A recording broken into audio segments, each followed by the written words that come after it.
What up, internet? It's been a bit, but we back. And it's your boys, the Just No BS podcast. We are the world's most inconsistently consistent podcast. That said, I'm John, your host, and by always, I'm joined with my two co-hosts. Dev? All I can say is we back. Enter Chris Brown song here. But yeah, so it's been a minute. But, you know, between traveling for work, life, more life, you know, we couldn't get together to record. So this is going to be a bit of a catch-up episode, just talking about the last few weeks of life, to keep it simple, without being too derogatory, just to start off things. So, first off, how y'all boys been? How y'all feeling? What y'all doing? Gonna enjoy Halloween?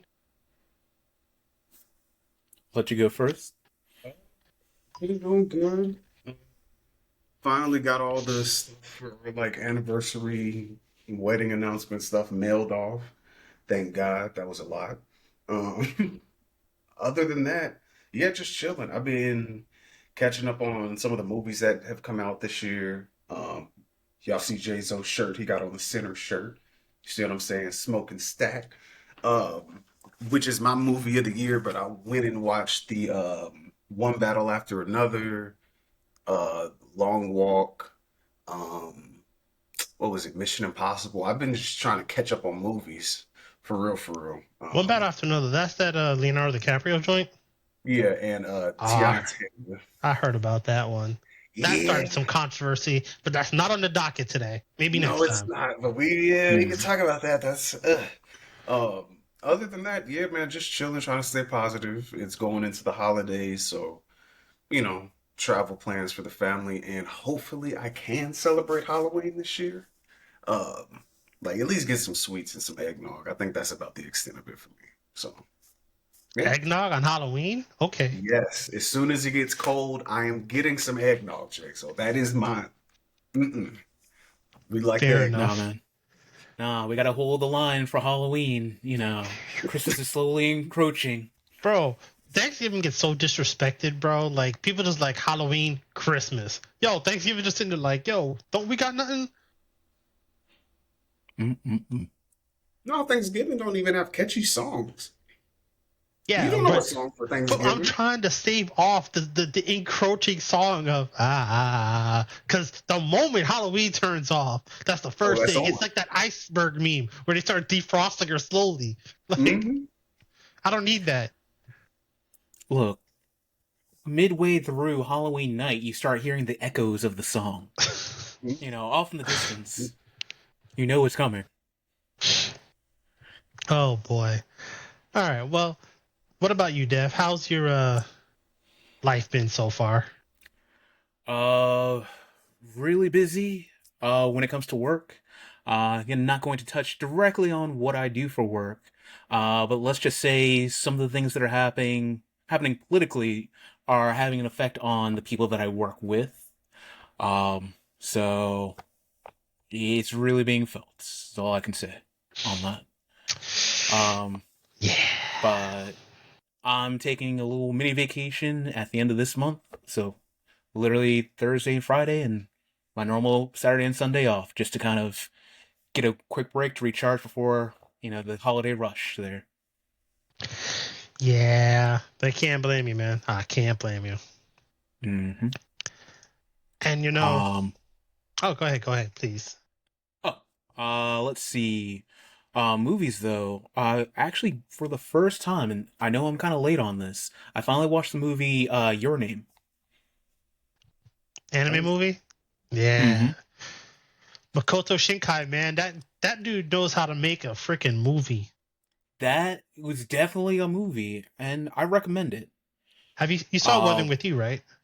Not yet. I'm gonna watch that next. Good, because this man has a sneaky way of making sequels that don't technically count as sequels, but they're sequels.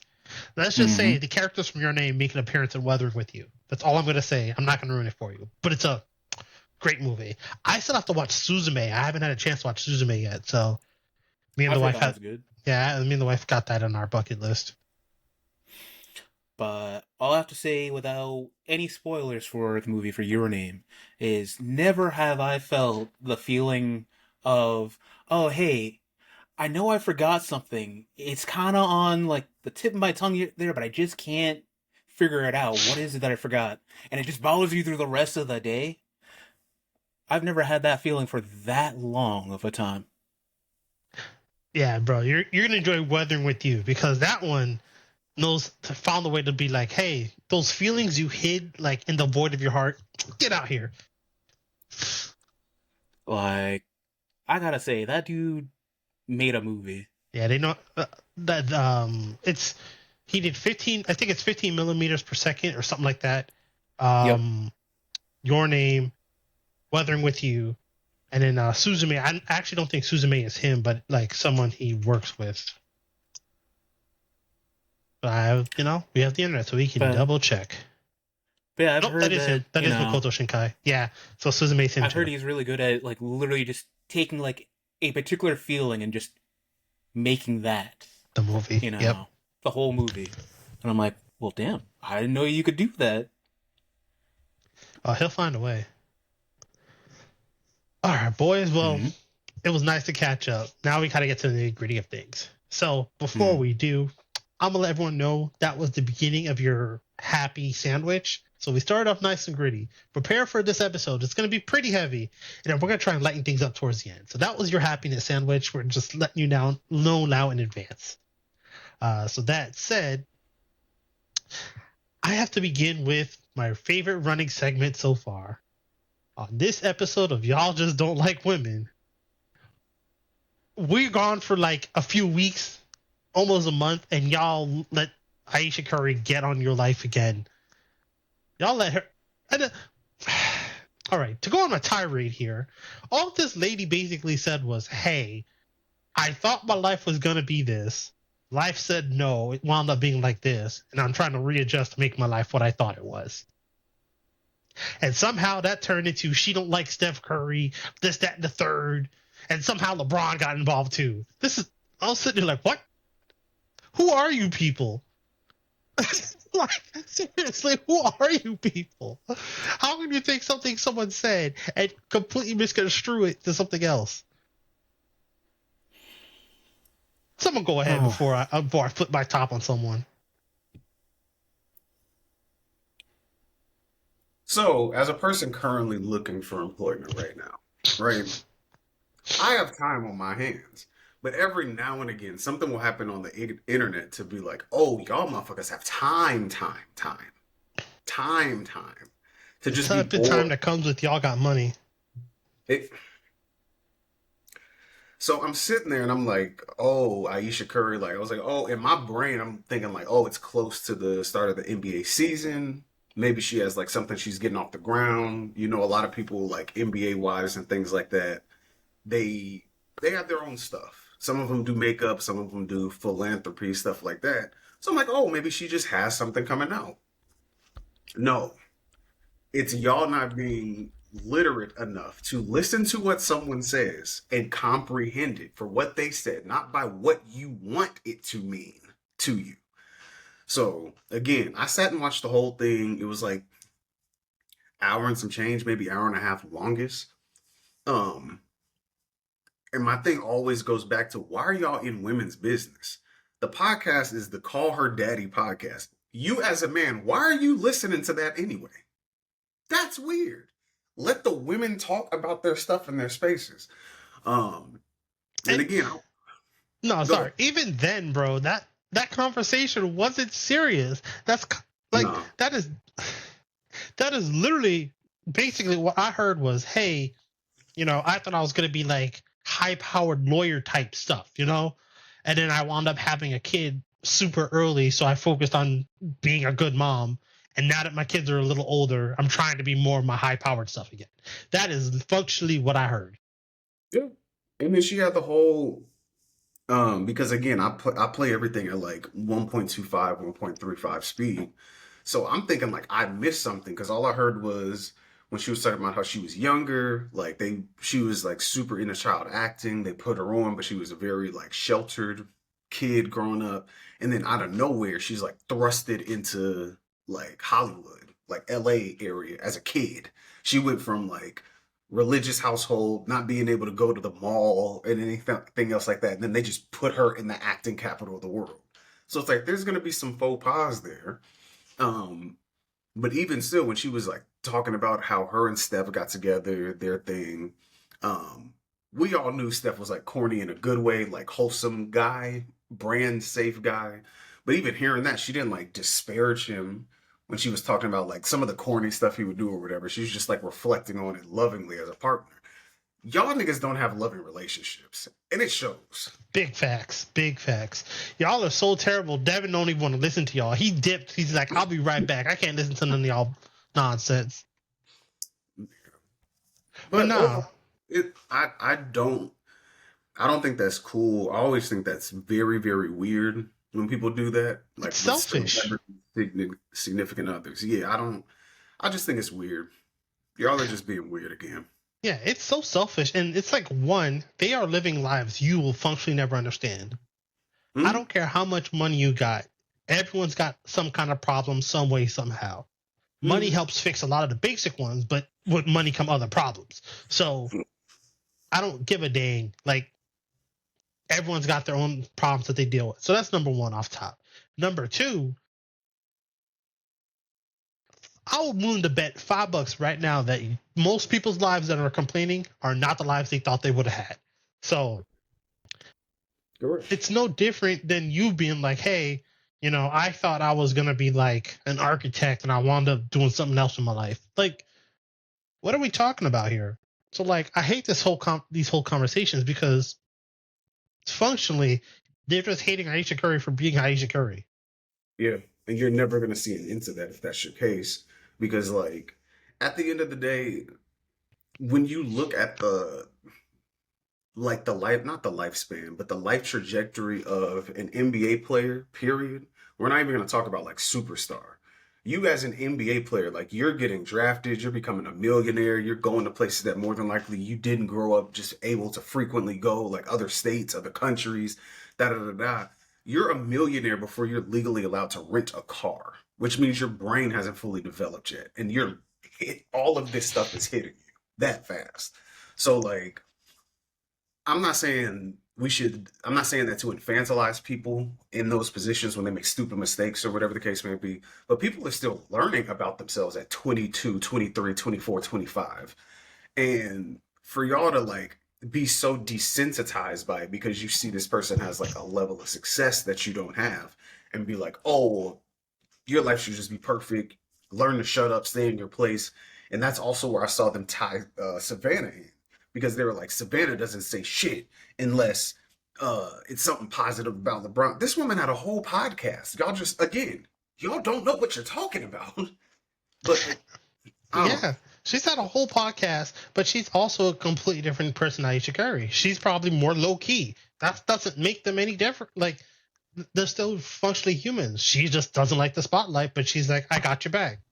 And Ayesha Curry, from her own admission, she thought she would have a more involved career. So, like, the conversation we're having is a moot conversation because they're not the same person. First off, they're not the same person, and they're not in the same type of relationship. No offense to Steph Curry, but Steph Curry has only been famous maybe the latter half of his career once they like Golden State became really good. LeBron's been famous since he was like 16. And she's been with him since then. So that's like what 20 some odd years almost. What So like, I think Braun was born in '87, something like that, and then they met in like high school, and they've yeah, been together ever since. That's a completely different trajectory. yeah, Period. Like that's no, no, yeah. So like, the whole conversation is just dumb because like all these people are doing is projecting a life they would have and trying to make Ayesha Curry fit a life they thought they would have had. Like, that's not how life works. And you, again, I'm gonna reiterate it. You talking to you weirdos out there, don't have the same life that you thought you would have had. So kick rocks, get the step in, because. And that's where I kind of want to jump in there. Like, why are we even having this conversation as a whole? Like, as you just brought up, like, everyone has had that moment where like, oh, hey, my life didn't necessarily go the way I originally thought it was going to be. And we've had those thoughts, we've had those conversations and everything. She did the exact same thing, so why are we villainizing her because she just happened to talk about it out loud? Yeah, and the thing is, people, because, like, now the insinuation is not Ayesha Curry's fault, but she left the door open for it from that first interview she did way back when she was talking about her and Steph Curry's relationship. This was like, I want to say like 5, 6, 7 years ago. It was a while ago. But like she said something that was misconstrued and people have just been running with it since then. Mm-hmm. Now, I saw that video a long time ago too, and I never took it the way people took it. But like, it was one of those things where she was talking about how like sometimes when someone else finds her attractive, she like it gives her, it's like an ego boost essentially. I'm paraphrasing here, but she basically said like, you know, when someone that's not Steph finds me attractive, sometimes that could be a big ego boost or whatever. But now this is where we add context. As far as I know, Ayesha and Steph have been together pretty much their whole time too. They basically met in church, and they've basically been each other's. I don't know if I want to say first, but you know they've had this long-term relationship too from basically teenage years. So the context is different than someone who's had multiple different partners throughout their life. So like that's a different context altogether. So there's that, and then. Again, you weirdos out there, if someone randomly hit on you and you thought they were a 10, that would probably hit your ego too. So shut the hell up.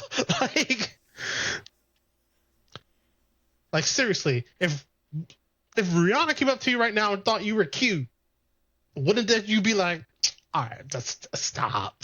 Like, no, quit, don't play yourself. Like you'd probably be like, okay. Does that mean you're going to cheat on your partner? No, but it's a nice little ego boost to be like, I am kind of popping today. I did get that nice haircut. I'm looking kind of fly, you know? Got the nice shirt, got the cologne. Like, stop playing yourselves. Y'all just want to run with it because she happens to be Steph Curry's wife, and y'all don't like her for whatever reason. And I think this is what, and I mentioned it while you were gone, Devin, but like, this is what I get tired of people doing, is because people have more money or they have more celebrity, like they don't have problems. No, the problems are just different. And when until you contextualize that crap, all you're going to do is think, they're better life than us. Not necessarily true. They just have more money. Mm-hmm. Lastly, before you move on, I forgot who said it. It may have been Absa F and Lutely on YouTube. But I remember it was a black woman who said it. One of the many that I watched on YouTube. But they were like, it's dangerous. Either side of the spectrum is dangerous. When you deify someone and when you like dehumanize them, because you're removing their personhood and you're only seeing them as the concept that you hold of them in your mind. You're not looking at them like a person that's just really good at something that you like, or a terrible person who just does terrible stuff. Like, you're othering them, and it's like, it's easy to like think like that, and then momentum goes behind it, you know what I'm saying? So yeah, I think that people have to desperately get out of celebrity worship culture in America. It's wild, in my opinion. And I think that's one of the reasons why I don't get why this conversation's even happening, because I've never been one to buy into that whole, oh, hey, they're, completely different than us, they're on a whole nother level. I just see them as people that just happen to be doing something else. So anytime I see conversations like, oh, hey, well, they should be doing this or they shouldn't be doing that because they've got this or that. Like, no, what are we doing? There's people with money. Yeah. Unless it's some weird Oh, shit. in that case, that's a different conversation. That's different conversation. That's different context. Yeah. But as far as them being regular, y'all's tripping.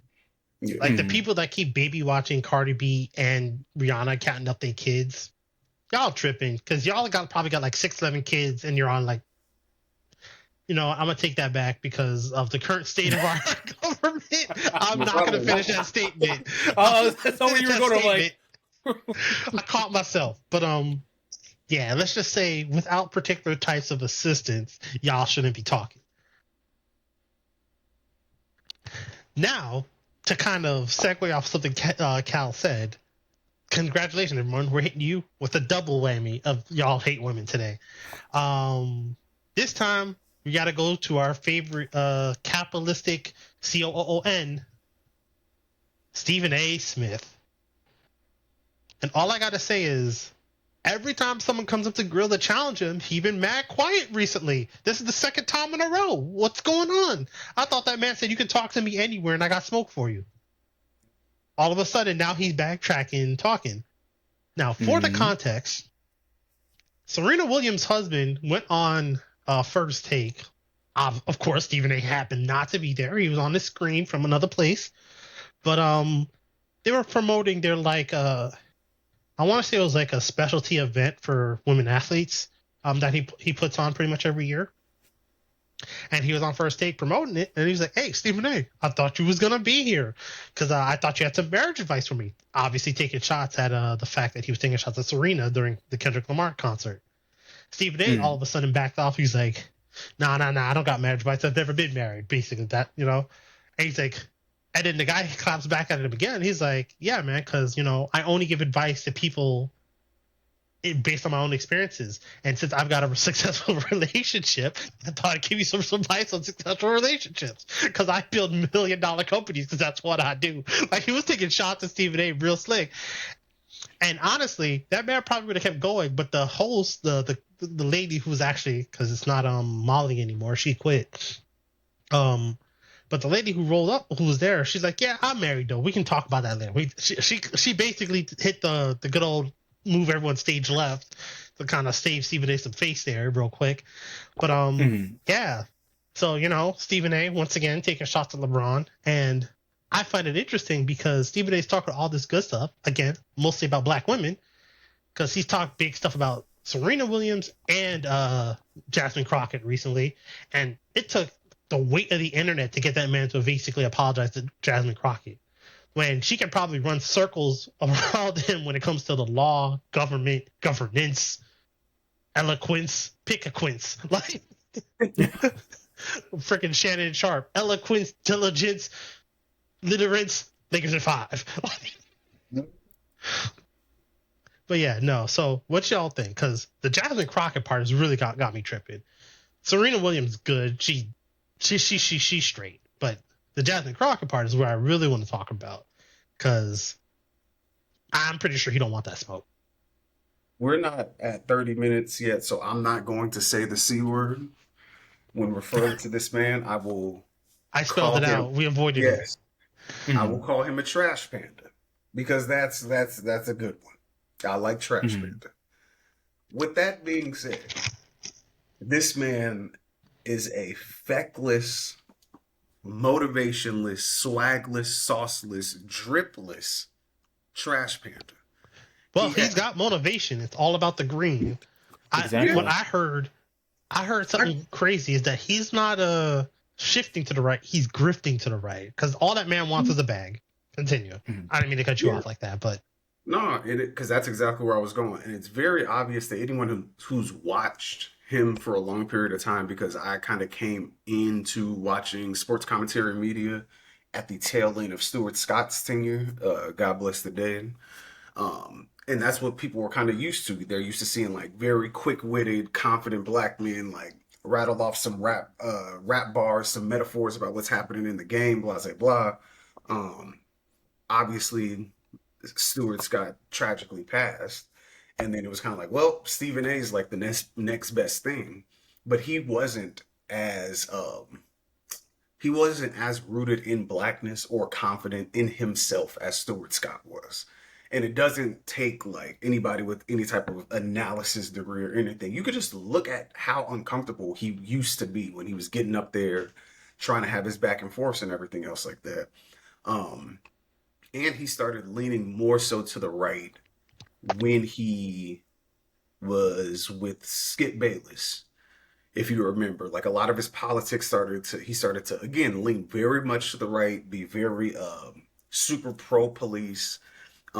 His whole catchphrase, "Stay off the weed," like that was a conservative talking point at the time. Like, you guys wouldn't be in trouble if you didn't smoke so much weed. It's like, bro, they are prescribing athletes pills that will get them addicted for life and permanently alter their chemistry. That's what and you think because that's legal, that's the best way to go. Everybody's body doesn't respond the same way. You would know that if you were actually an athlete. But again, the loudest people typically in sports commentary are people who weren't good athletes. Skip Bayless, him, what's the the trash panda, the fat trash panda who wears the cringy fedora, Jason Whitlock. Oh God, I hate that guy.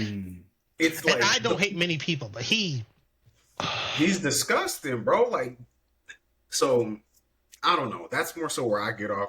And it's very obvious everybody is actively trying to grift to the right now because they assume that it's a bag over there. But if you pay attention, you see the falling out that's happening with the Joe Rogans of the world, the Theo Vons, the Hitler mustache boy, Andrew Schultz. All of them heavily went to the right.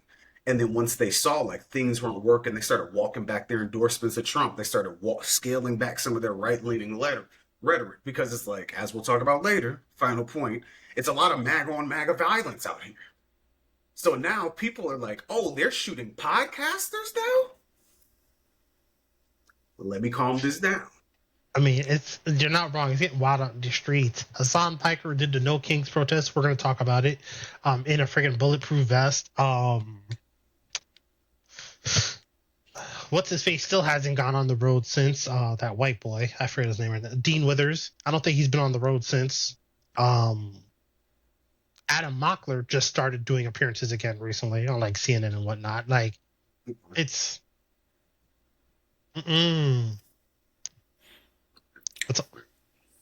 So, are you guys familiar with the term, a bubble when it comes to economics?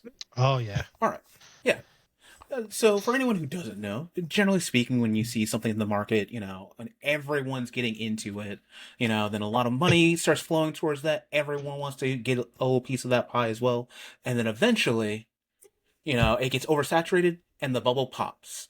And those are the people who got out before it pops usually make a lot of money. Those that don't usually get caught with all the downsides that go along with that. We saw that with the dot-com bubble.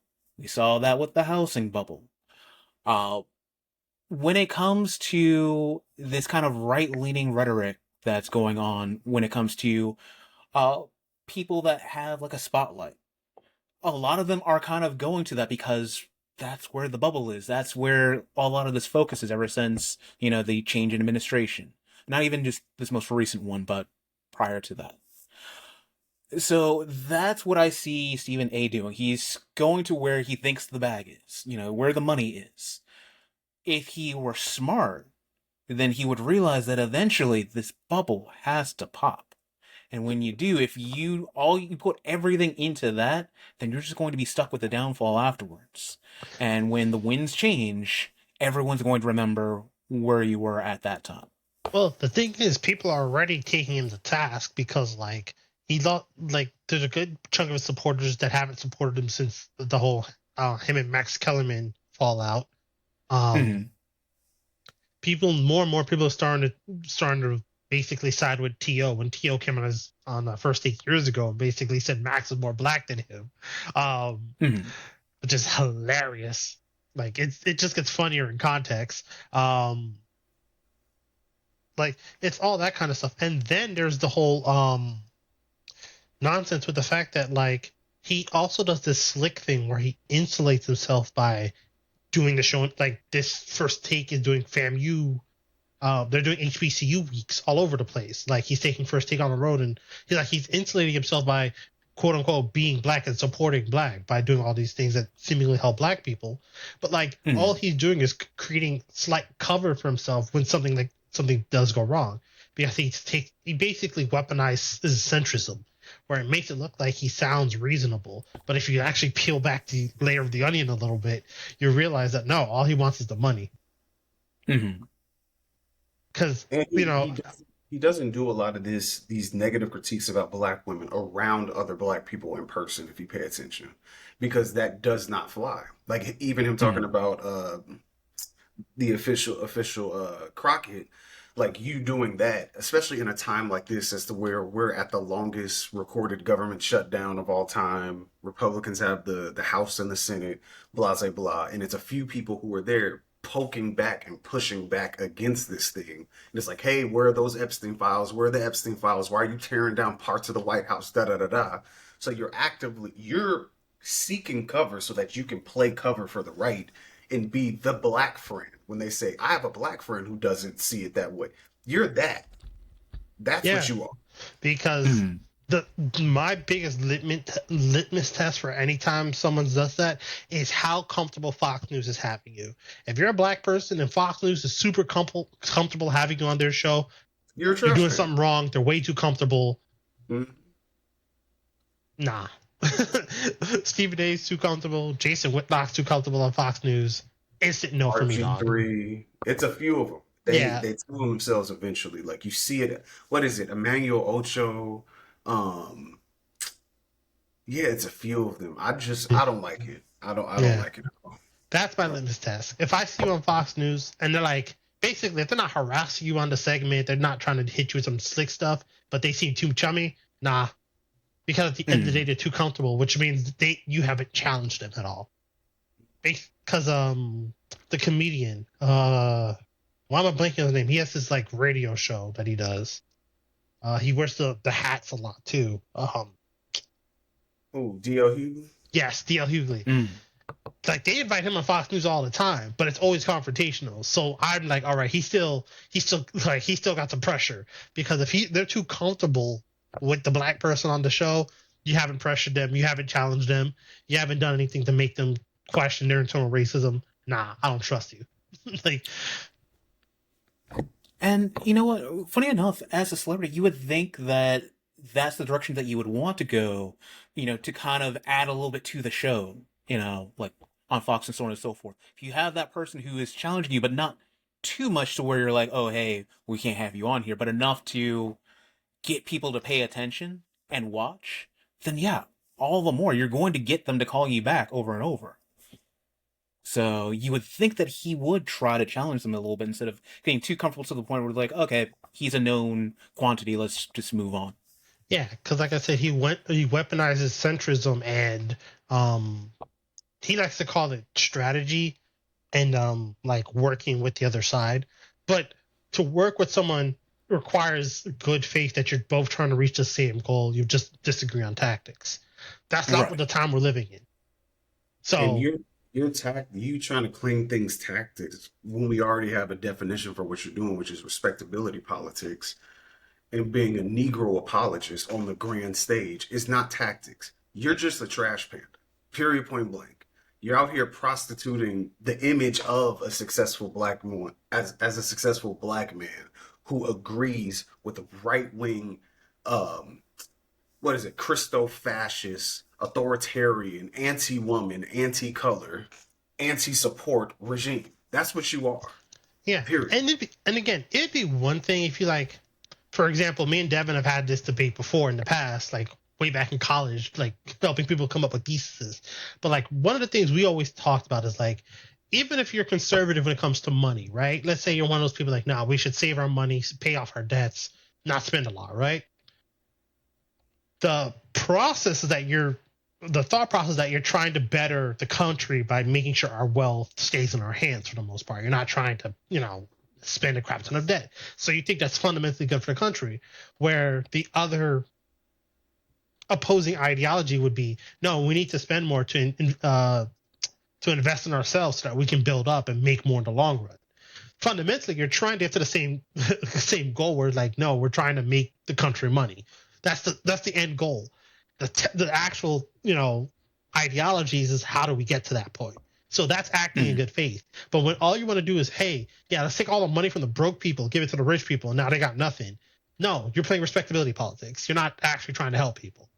And that's this is why politics is understanding where they're tricking to you on the nuance of it.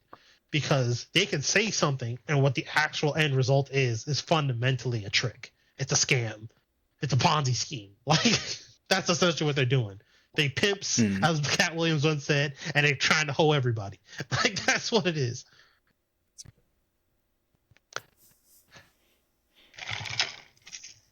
And on that note, we're going to move on to our 3-body breakdown. I know it's been a minute. We had a nice little warm up.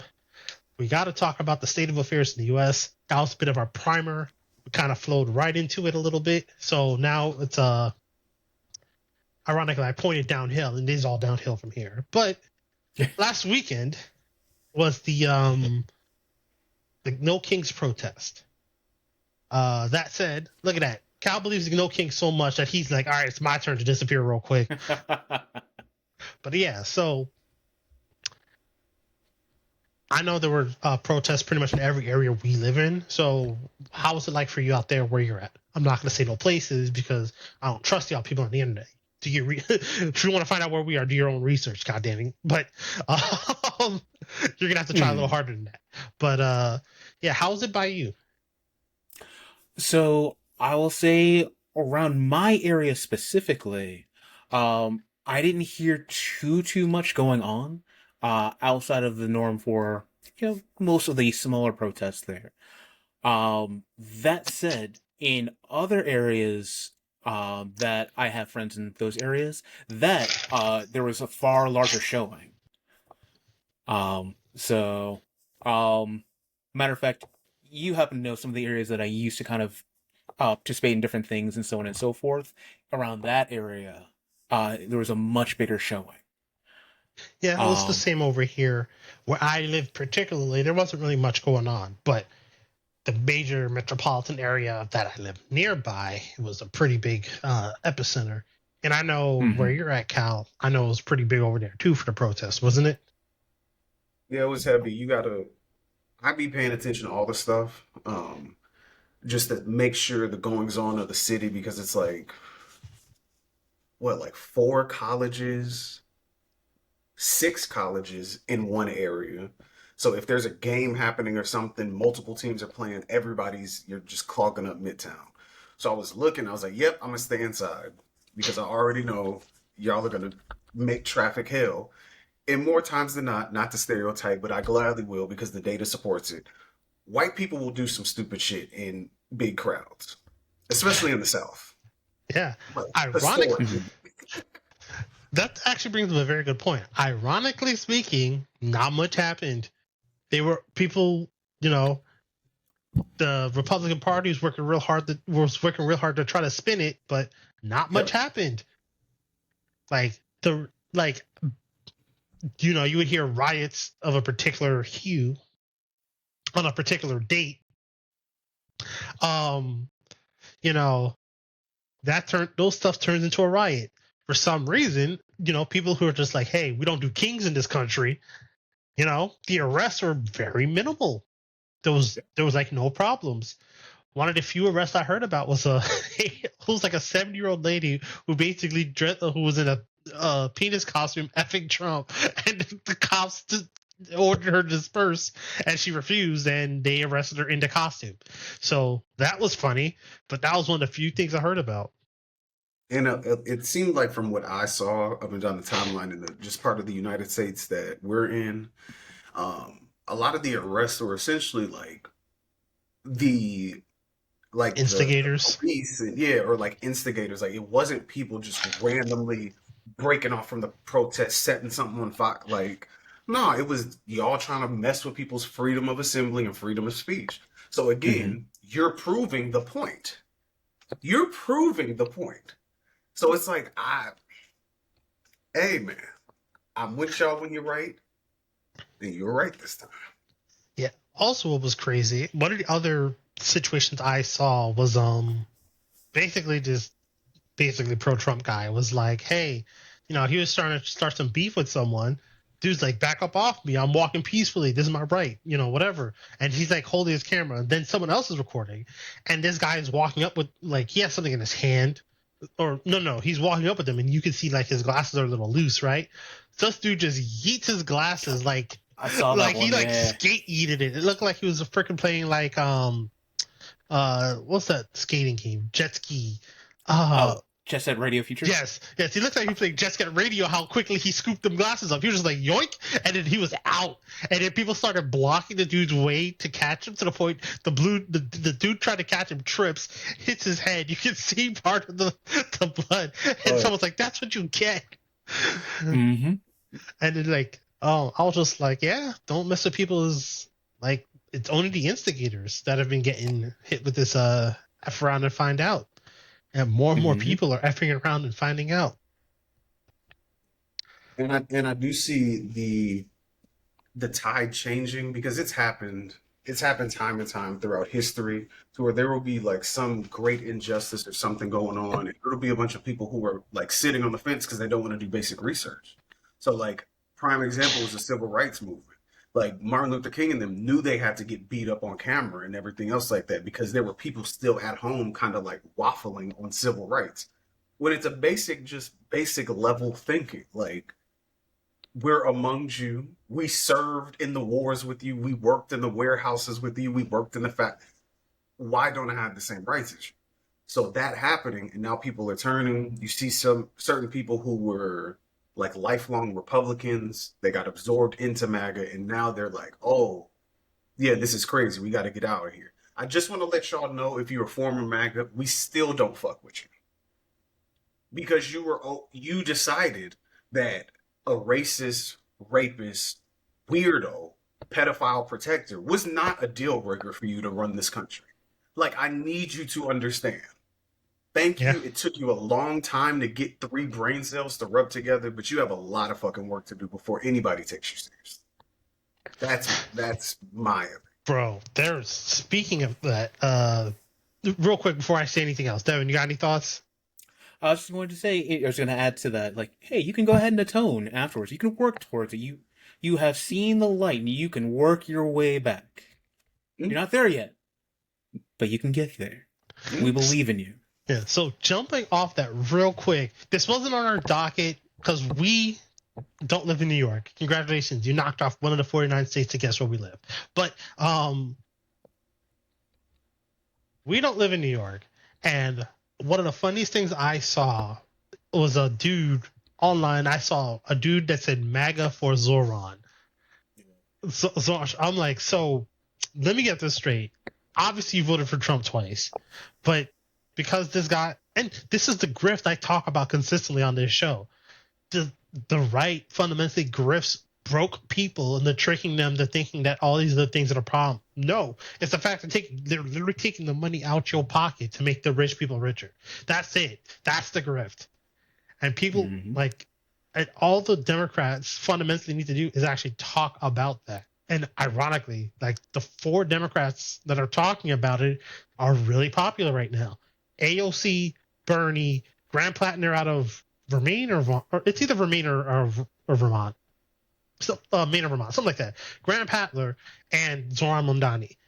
The people that are talking about it the most with actual solutions, or at least potential solutions, they're the popular ones. Why? Because that's what people care about. They can't feed their families. They need help. Help them. It's really that simple. Forget your $1 million donors. If you want to stay in them seats, help people. And I'm sorry, I hate to say it. I hate talking bad about black people. But Cory Booker, it's time for you to get to 7, bro. By the way, since we're doing that, Hakeem Jeffries, get your Obama light the fuck up ass out. No. Don't even put him on that Obama. Obama actually getting shit about people. Just get the stuff out of here, bro. The reason I call him Obama light is because he tries to pattern like his swag and his talking cadence. Yeah. We don't do light, because light still represents like, okay, you could almost be as good. You just need a little extra something, a little seasoning. No. That man is like, that's great value Ohama. That's not even Obama. that's the we got Obama at home version right there. Timu Obama, get your ass out of here. Yeah, bro. That's freaking Alibaba wish Obama. Get out of here, bro. We're not doing this. But yeah. But yeah, so that's the kind of crap I'm talking about. So that said, I love the energy. Supposedly speaking, I'm hearing some rumblings on the internet. There might be a blackout for the Black Friday season. Keep your eye on that. People are talking about, hey, they don't want to pay for Americans. Americans ain't gonna pay for America either. So we'll see. I'm hearing some rumblings. Keep your eyes out, people. And Get your sadly, stuff in advance and spend no money on them blackouts. I'm looking at getting on that as well because it's kind of like I need some gaming stuff, and I'm like, yeah, I'm gonna get this before Black Friday because I'm sick of y'all. Like, Get it, and then that week, Nothing. nada. Mm-hmm. But yeah. Speaking of stuff we don't mess with, I told y'all this is gonna be a pretty heavy one, so we hit you with that sandwich to keep adding on to these layers here. We supposedly have a ceasefire in Palestine. I use the word supposedly because when I first wrote this up was when they announced that there was going to be a ceasefire. And then not even within a day, there were still bombs going down. So, first of all, my suspicions were correct. And second of all, I'm going to leave this to Devin because I know he did the research on this. But TLDR, you weirdos, Trump's plan was Biden's plan. Take it away, Devin. Take it away. I'm just going to hold up the smoking stack of it all. Just take it away. Like, in a way, yes, it is the same plan that Biden put up. But I feel like that is an insult to everyone who worked on Biden's plan because, and I made this joke just a moment ago, but it's we have McDonald's at home version of the plan. Like, when it came to Biden's ceasefire. Real quick, that's not even the McDonald's version at home. That's we got the, pick a different store that's worse than McDonald's. What's worse than McDonald's at this point? Burger King? Arby's? McDonald's. McDonald's? That's the McDonald's version. We got the McDonald's version at home. No. It's, you got White Castles, but not like from actual White Castle, but like the microwave ones that you get from the store from the frozen aisle section there. The white near White Castle is asbestos. Congratulations. We got the frozen aisle White Castle at home. But just kind of going back a little bit when it comes to Biden's ceasefire agreement, because I paid attention to this because, again, this is kind of a little bit my specialty here. Short version of it is that Biden, he worked with several different countries to make a long-term plan for peace. There was, different phases that were all planned out. Phase 1 was the ceasefire and withdrawal of populated Gaza areas. Initial hostages were supposed to be released over time, and they were supposed to be tracked by other countries that were nearby as well. So then that way, multiple countries were involved in this, and it was a group effort. Over time, during phase 2, there were supposed to be more releases of hostages, and then, talks for a more permanent ceasefire. And then phase 3, anyone else that was still left over that hadn't been released would be released. And then there was a reconstruction plan that was built that, again, was going to involve several different countries, including people like, from the country of Egypt, Qatar, things of that nature. They had the UN fully backing it. The EU as a whole was backing it as well. They had phase verifications for all of this stuff. Everything was planned out. Now, let's go to Trump's version. That 60-day, okay, yeah, we're just going to go ahead and do this. I don't care if you agree with it or not. They just pretty much signed off and claimed that Israel and Hamas had also signed off, but really they hadn't even made any final choices on it. So him going and saying that there was an actual deal that was made is a bit incorrect as it is. So that's where it's already failing because that was a lie in itself. The lie determined test. That was a lie. Yeah. Exactly. And then instead of involving multiple countries that are all around the area and that all have a vested interest in this conflict, kind of dying down and getting at least to some neutral area. Nope. It was just, hey, look at me. I'm Donald Trump and I'm the one who solved all of this by myself without anyone else's help. Just have a peace prize, please. Yes. Basically just screaming, hey, everyone pay attention to me and look how awesome I am. Not, hey, look, everyone, we can all participate in peace. So, yeah, no, I can't even accept that, oh, hey, it's the exact same plan as Biden's, because at least with Biden's, there was some thought put into it. This one was just, hey, I need something to go and boost my, popularity with the people, because everyone's pissed off right now at me because everything's so fucking expensive because of all the terrible plans I've been putting into place. And there's no Epstein files. Anyway, Yes. release the Epstein files. Which is a whole different, that's a whole different thing in itself there. Yeah, until it comes out, we have to make sure we mention it somehow. We gotta segue that into one sentence per episode at the bare minimum. We may not get the Epstein files, but we are getting an Epstein ballroom. He tore down the East Wing. Don't even get me started on that too, because we don't got the money to feed people, but we got the money to make a $50 million ballroom. TFO, man. Yep. And we also without getting any permission beforehand, from any of the historical groups whatsoever. Yep. That also work towards the preservation of, historical areas and things of that nature, including the White House, which, by the way, is a historical location. They're supposed to go and get approval for any kind of major changes. Even internally, like, oh, hey, I just want to change some of the decorations. They're supposed to go and get approval for that. He just said, no, we're just going to go and tear down an entire, portion of the building. It's crazy because, once again, every time they try to shade something, it's, oh, yeah, well, Obama did this. So they try to say, because initially it had, there was no basketball court at the White House. It was a tennis court. So they partially retrofitted it to be usable for basketball and tennis.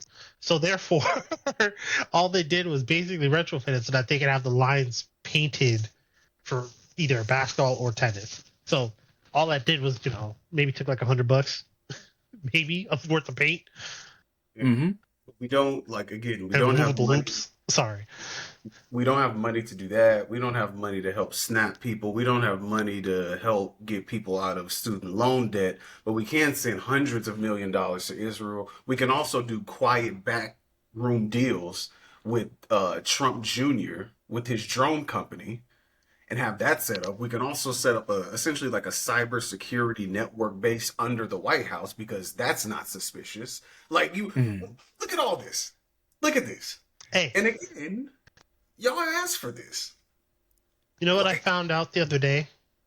I found out the real reason. I found out the real definition of MAGA. Y'all want to hear it? This is top secret stuff, y'all. This is secret stuff just for you guys here at the Just No BS podcast. Y'all ready? It stands for Make Argentina Great Again. Because we apparently have money to send Argentina like $50 million to get meat. And then they just turn around and use that money to sell their soybeans to China. And China's just like, hey, America, we used to buy your soybeans. No more. So we're paid for Argentina to make soybeans for China. Yep. That sounds like we're making Argentina great, not us. This whole thing, this whole administration, this particular point is a joke. Of his second term reminds me of a while ago. I played Bannerlord Mountain Blade. For the people who don't know, like it's like a simulation type game where you can like build up a kingdom. You can go from being like a regular farmhand or whatever all the way up to being like the ruler and everything else like that. I played it good one time. It was cool. Had like long life. My kids do what all the kids do. Like you're the great dad. You're the great emperor. The kids come and just fuck it up at the end, right? It is what it is. But then I was like, why don't I do an evil playthrough? Where I captured like high-ranking dignitaries, I execute them in my forts, I break treaties, I invade lands.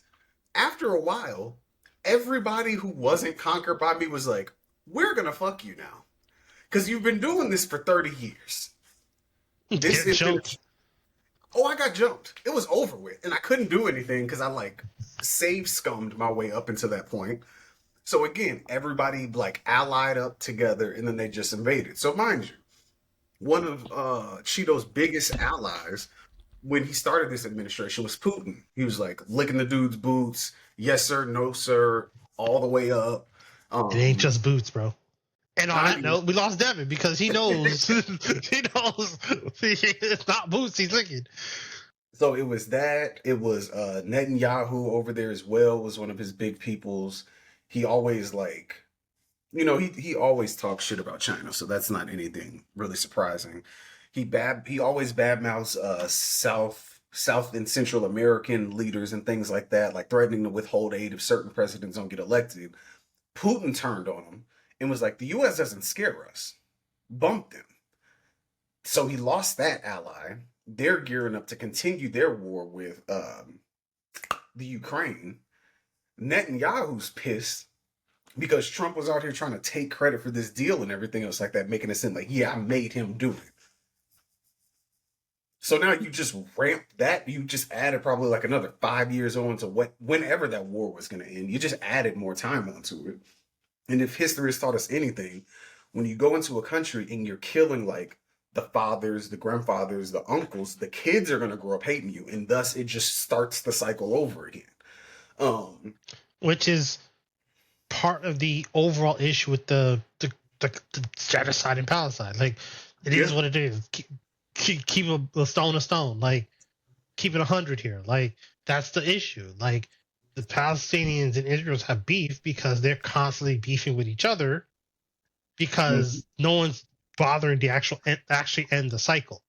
So in return, whoever winds up feeling like they're slighted the most, when they grow up hating the other side for something that happened probably even before they were born, but because they grew up in it, they hate it.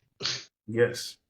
And finally, before we, check to see if Devin has anything or we transition, we have sunk decades and billions of dollars into destabilizing, restructuring, and trying to, in its full stages, control the Middle East. You can't do that. Like, we've toppled governments, we've put in assets, drone striked people into oblivion. Like, we've done terrible things over there. That's primarily the reason they're funding money to Israel, because that's the last bastion of American presence in the Middle East. That's how bad we've messed it up out there. So again, it's like, at what point do y'all start to understand what sunk cost fallacy is? Like, just leave them people alone. Whatever happens is going to happen. Like, at this point, it's just gang politics with a bigger budget, and you keep on messing with stuff. It's not going to end. It's not going to end. Our grandkids are going to be talking about what we're doing in the Middle East. So, hey. Yeah, and the one thing we have this time around is that at the end of the day, we, like, as much as they keep trying to run all this propaganda, most normal people have access to more information than they did before. Even China, who's known for some of the most rigid, hard-lined, like, censorship in the world, they still can't even cap all the information that leaks out. We still find out about stuff that happens in China all the time. So, like, you think people are going to like you like that? You think people ain't going to remember? Like,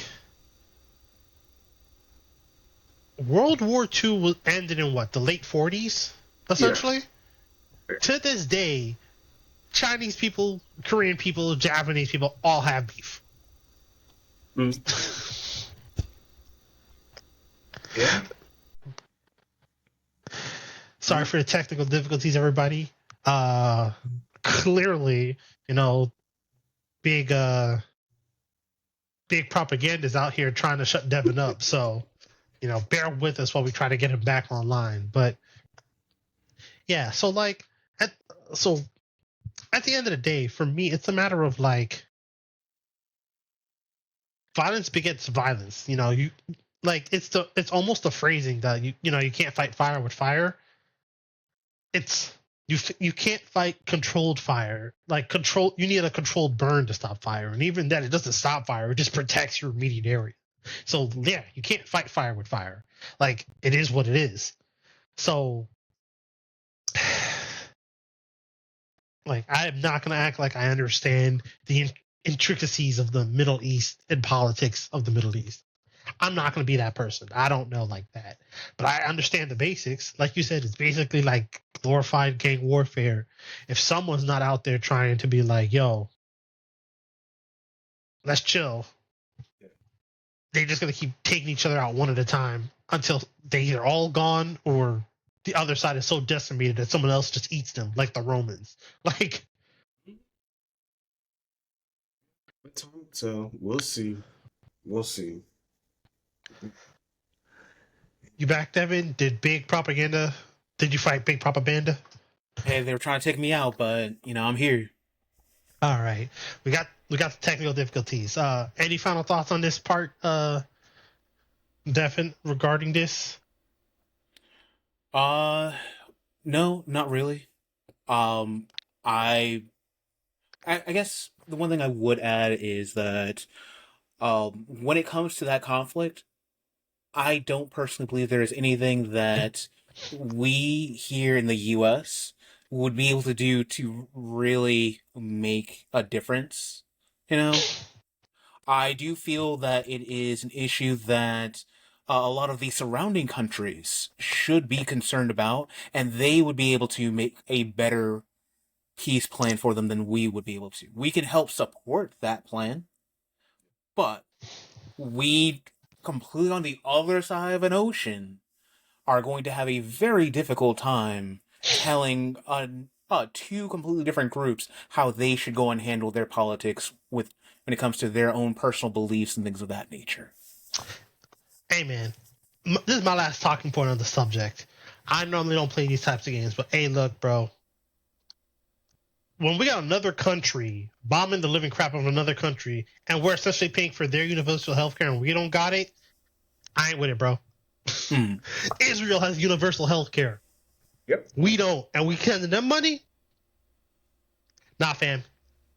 Give me that back. Run me my coins. I need all that back.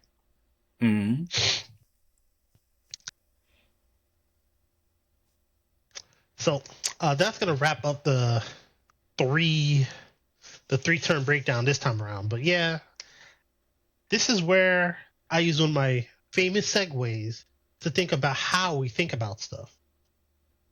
And because of that, we have to touch upon this Mark Lamont Hill and whatever his other guy's name is situation. I don't care. I don't know this guy. But for anybody who hasn't been under a rock, the Joe Budden podcast might as well be the Real House Husbands of Atlanta, because that's the way they act up in there. It's basically a glorified reality TV show where Joe Budden's willing to store up any kind of mess to get some clicks for his Patreon.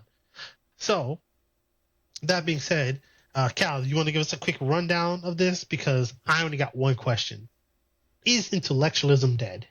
And no, unlike the Native Land podcast, I've got a point to what I'm going to say. So, real quick, to anyone who wants to make that comparison, I've got a deeper point, and I'm not just taking shots. I'm going to actually segue this question appropriately. So I'm going to ask, is intellectualism dead? But not based on the fact that Mark Lamont Hill did hit that guy with a sneak diss, but more on the fact that the way we talk about things needs to get leveled up. So perfect transition, because we're just talking about Palestine and everything else like that.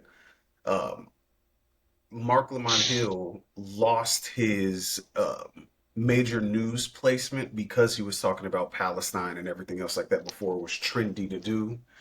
And even so much so, before this incident, there was a previous incident on the Joe Budden podcast where Mark Lamont Hill was essentially lamenting with the fact that all of the journalism friends that he knew that were over there covering it, boots on the ground, he was like, they're all dead. And it's like, it's a sobering moment. And they didn't know how to contend with that reality. So they just joked and they're like, okay, and now Young Thugs had tried to brush it off and sweep it under the rug. And they're like, I get so scared when he does some shit like that, and he does it so quickly too. And it's like, all it is you being a black person living in your truth, talking about your experience and how hard that is, like trying to contend with the good in the world that you're doing with the cost of doing said good. You see what I'm saying? That right there, like, I definitely do think intellectualism is dying right now, because there's literally a rise in a wide tide of anti-intellectualism just sweeping across the nation. Period, point blank. As things get worse, Like we talked about, they're cutting off money for food banks. They were first withholding disaster relief funds and everything else like that. They cut SNAP benefits. So now you have a situation as to where a child, depending on where they are in this country, may have to choose with either going to school hungry or skipping school to hit the streets or hit somewhere to make some money to eat. So now this is thus pushing back another generation, like intellectually, and they're having to contend with some of the stupidest people that organized government has ever seen in seats of power doing stupid shit. So I do think that it's dying. I don't think that it's dead because there's always a pushback. Even so, with the conversation between Mark Lamont Hill and Queens Flip, um, I think the word that they got into the argument with was got into the argument over was allude. Just basic things like that. And he's like, yeah, you be using tricky words. He was like, I be using simple words that are tricky to you. And that's what like ignited everything. Because for those who don't know, Queen's Flip is a moron. We're an hour in. Queen's Flip is a fucking coon as well. You go back and look at his Whoop, earlier. whoop, whoop, whoop, whoop. First harsh word alert. First harsh word alert. Ooh. I waited an hour, Jay. So he is. See, I'm proud of you. Thank you. Thank you. Self-discipline. So when you look at his earlier content, he went from being like this jovial, heavyset guy. He even used to do commercials for T-Mobile back in the day before he kind of like fell out of relevance. And then he had to like result to doing these weird, shocking in-person skits outside, messing with people, inviting people to ride cars with him. He'd turn on the music loud, rough them up. He'd go up to radio stations, bust in on interviews, try and freestyle. Just a very annoying, idiotic presence. Didn't Just real quick, didn't he do something stupid like interview like a stripper in like daylight randomly? Did I see a clip about that? you might have bro. When I say his internet backlog of just stupid shit is so vast. It's like with the we're not going to talk about it this week, but it's like the Tyler the Creator thing. Like you were so freaking racist for so long, I missed some of it. Like I would see it every now and again, like oh Queen's Flip taking his shirt off, running up on somebody and trying to fight them. And then you see that and it's like, okay, well that's what he does. And then just some wild left field shit will come out to where he's like, he invited somebody up to his radio show and this person was talking trash about his cousin. He invited the guy up. He didn't tell the guy coming up that his cousin was there. They jumped the guy on the radio station. Like beat him up at the radio station, took him outside. They kicked him out, then went outside and beat him up in the snow. Queen's Flip also, final point. Queen's Flip also has a situation where he was heavily in battle rap and he would just do stupid shit in battle rap to piss people off. There's a league owner by the name of ARP. He ran a battle rap league called Rare Breed Entertainment, which is based out of Atlanta. They were booking a lot of great things, classic battles over there. They eventually just closed up shop.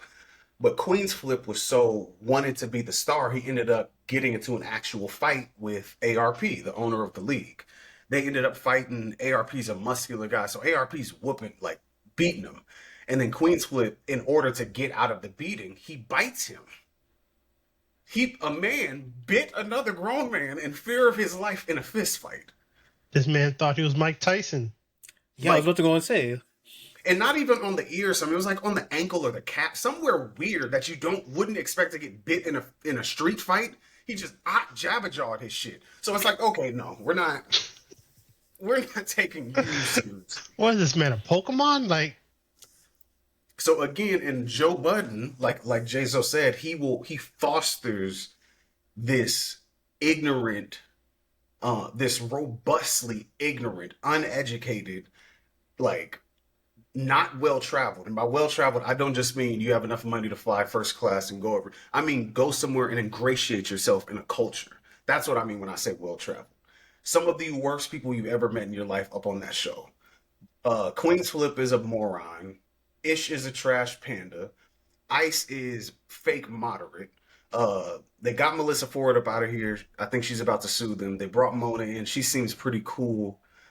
Parks, the white guy who's the producer, who's behind the camera often, he's the more level-headed one because he actually has he has a background in music engineering in the music industry, so he kind of knows how to play the levels, keep the conversation flowing. Joe Budden is a serial abuser. That is not conjecture.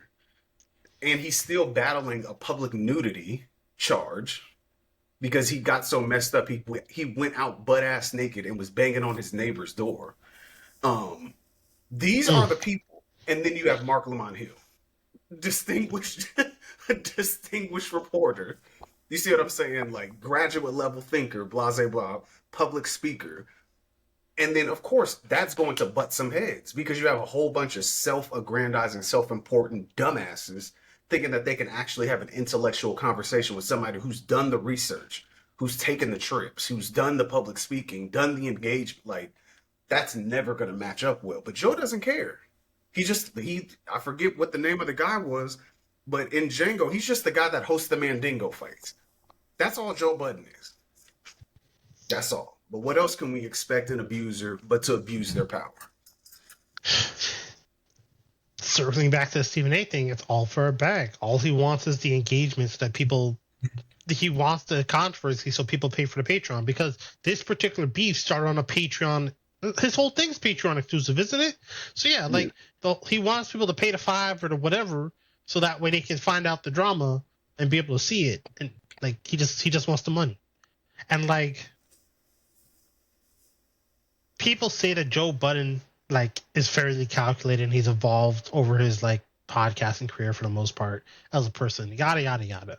But at the end of the day, when your core motivation is simply to make money, I don't care how much you've evolved, you cheapen whatever you're trying to do. Charlemagne. Another church too. Yeah, and that's the fundamental problem. The reason why I start to question is intellectualism dead? Obviously, it's not. People are fighting back. But the reason I ask that, because I'm not going to say there is no place for stuff like this. It's just a matter of, it's the old adage. You can't have an argument with someone who fundamentally doesn't want to have good faith in the argument.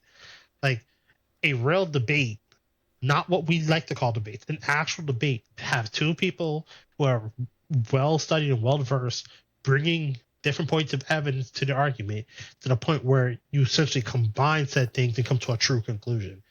You want to know another word for that? It's called science. That is the basis of the scientific method. You essentially try some more until you find something out. And that just helps us understand the world around us. My problem and why I took the shot at the Native Lod podcast is because the argument's on a flawed basis. And what I mean is, when you're trying to have a true debate with someone, I've said it before and I've said it again, it has to be from good faith. And that's the problem when it comes to the Queen flip. That's the problem when it came to the way the Native land took the conversation. It starts on a false premise. The Joe Budden podcast is not a place where they're trying to have intellectual conversations over and over, and that's the basis of the show. No, they've got one dude there who's supposed to provide some intellectualism on some topics, because they were falling into this hip-hop grift thing, and they needed a new wave to bring in new people so they can make more money. But that in and of itself is a flawed concept. They got one guy so that they bring in a different group of people so that they can get more money. The end goal is money. It's not to have real deep conversations consistently. The Native Land podcast, they're a podcast designed to try to create some kind of, I hate to say intellectual wave, but they're trying to have nuanced conversations at least. That's part of their goal. But if you're talking about a flawed concept from the beginning, your conversation is at the end going to be flawed. And that was my problem with their initial response. And that's kind of why I kind of started off with the trick question here. The point isn't necessarily about the intellectualism is dead, so to speak. It's that when you're having a conversation, trying to create some kind of discussion, debate, talking point, whatever, your thesis, your hypothesis needs to come from good faith. You need to be look, I'm trying to actually figure something out here. I'm not necessarily taking shots. We're analyzing something. And if we're trying to have a true analyze, you can't go in with a flawed concept. It doesn't work. Because at the end of the day, all you're doing is grifting people. I will say this really quick before Devin gets cooking. So I saw it earlier today before we got on, and China had officially passed like a mandate I saw that too. that, yeah, you cannot be essentially an influencer and talk about essentially important stuff like political stuff, government stuff, blah, blah, blah, without a degree. So they are going to be going in and checking people's credentials like, oh, you're an idiot. Ban. We're not doing that. We need our best and brightest being the people who are the tastemakers of conversation. Now, do I think that you can necessarily implement that in the US on a one-to-one? No, because there are people who aren't degreed for whatever reason. I know I'm not, but I have 10,000 hours in a bevy of things that I can have a very verbose conversation about. We can talk about music, we can talk about battle rap, we can talk about history. I'll even go so far. I have no problem engaging in conversations about feminism, the Black experience, the history of revolution in America, stuff like that. But again, I'm not going to come from a place as to where I'm too big or too high on the hog that I won't research something that I don't know. And I'm also intellectually honest enough to where if we do get into a conversation and I get outside of my depth, I will ask questions to be able to follow along in the conversation and not hold an argument that no longer suits the conversation now that we have more credible and up-to-date information. And that is why Bark Lamont Hill is the actual intellectual there, and Queen Flip and these other people aren't, because they're fundamentally asking questions to try to push their own narrative without actually being willing to listen and learn. And Mark Lamont Hill, one, that man from Philly, he ain't no punk, and he cops back.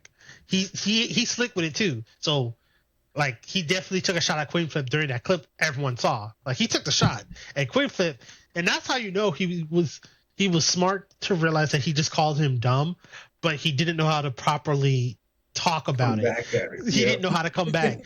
It's not like it flew over his head. It hit him dead on, full on arrow. But in return, he didn't know how to stop the bleeding from his own head. Like, and that's what I'm saying. A true conversation comes from good faith, because again, it's a matter of, Devin, are you in the black hole? Oh. Wait, is that just me? No, I hear it too. No. Devin, second. no. Big propaganda keeps trying to silence Devin. So intellectualism, they're like, nah. The true intellectualism is about to get on the mic. Hit him with it. But yeah, I do say while Devin's correcting this, it is very interesting. One of the primary reasons as to why I do stand on the claim that intellectualism is dying, especially in the nation, is I'd love to like listen to long form videos. So obviously that lends itself to debate content where people call in. I've talked about it many a times. And some of the hills that people are willing to die on to still maintain their fallacy or to maintain a bad claim that they, again, sunk cost value, like Dunning-Kruger effect, like them knowing a little bit about something and then thinking that they know the full breadth of it. It's like, it's dangerous. And then again, the literacy numbers nationwide reflect that as well, because you have a ton of people who are like single issue voters. The dog whistle that they were trying to use for Black people during the election was low information voters, which is very interesting.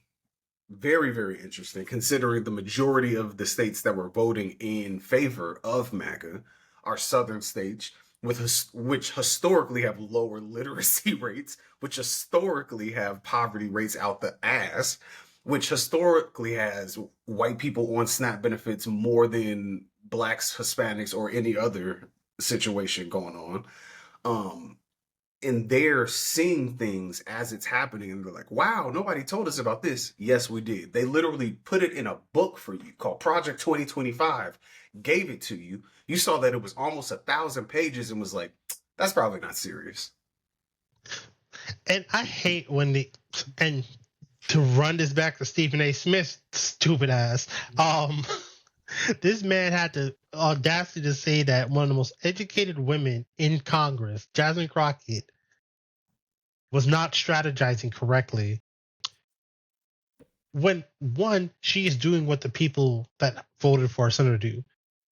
87% of her district voted for her to be a representative.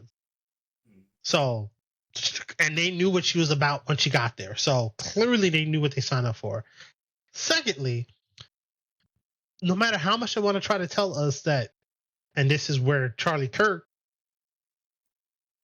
burned the grave situation comes through, like, bro, this man had the audacity, the caucasity to say that black women have low IQ when black women are literally the smartest demographic in America.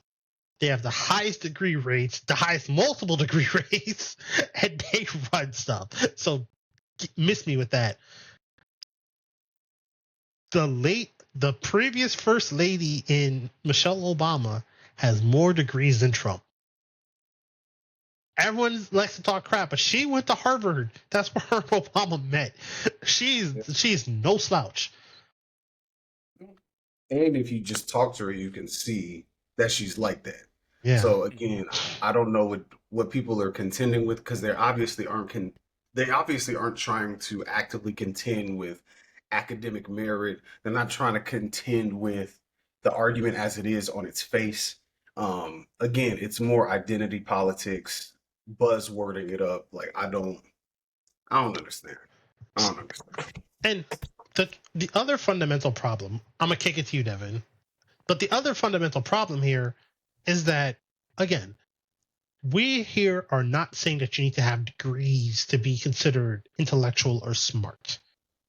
But to acquire knowledge properly means to be open to questions. Doesn't necessarily mean the questions are right or wrong. Doesn't mean you're even on the right track. But if you're truly trying to learn, yes, you should ask questions. But the question should not be for the sake of trying to prove your point. That's a fallacy. That's not a question. The real question is because you don't understand or you're trying to probe more information and you're willing to listen to the answer. Whether you agree with it or not, that's where intellectualism and maybe your intuition comes into play, and you might require more evidence. That is fundamentally fine. But when you're asking a question just to try to not trick someone, but because you're trying to push your own narrative, you're not asking the question to actually learn something. You're trying to basically double down. And this is why I don't care for any of these debates with like all of these MAGA people, because they'll try to ask a question to try to flip it around, like, oh, do you think killing kids do you think this? No, you're not. You're just trying to push your narrative by bombarding people with questions. That's not thinking. That's not true thought. So you can miss me with that. Being an intellectual is being someone who's willing to learn, and being willing to learn means to take your own dang ego out of it. Devin, take it away. So, kind of building a little bit off of what you were saying towards the end there, I do feel like what we're seeing now is a symptom of a cycle that we've seen for years. We've always had a situation where, we have people who have access to knowledge, information, able to kind of ask those type of questions and discover more because you have access to potential answers and other people to discuss those thoughts with. And then you have areas where, they lacked that type of information and knowledge and education, and therefore didn't have the ability to necessarily ask a lot of those questions because they've never had anyone to discover those answers with. Eventually, there was more public access to all sorts of different information, especially with the advent of the internet and so on and so forth. So then you started to see this rise in intellectualism across the board. Because everyone could feel like they could participate because the bar was lower for that. Not necessarily a bad thing. Now it's gotten to a point where you have people who are intellectuals and actually confident, matter of fact, using Mark Lamont Hill as an example of that. Then you have people who want to be seen as intellectuals because they don't want to be seen as the person who's left behind now that there's really no excuse to not ask those questions and find out more information and learn. And then now you actually have a third category. You have people who see those two different sides there and know that they can make money off of playing that off. And that's where I see where Joe Budden is. That's where I see Stephen A.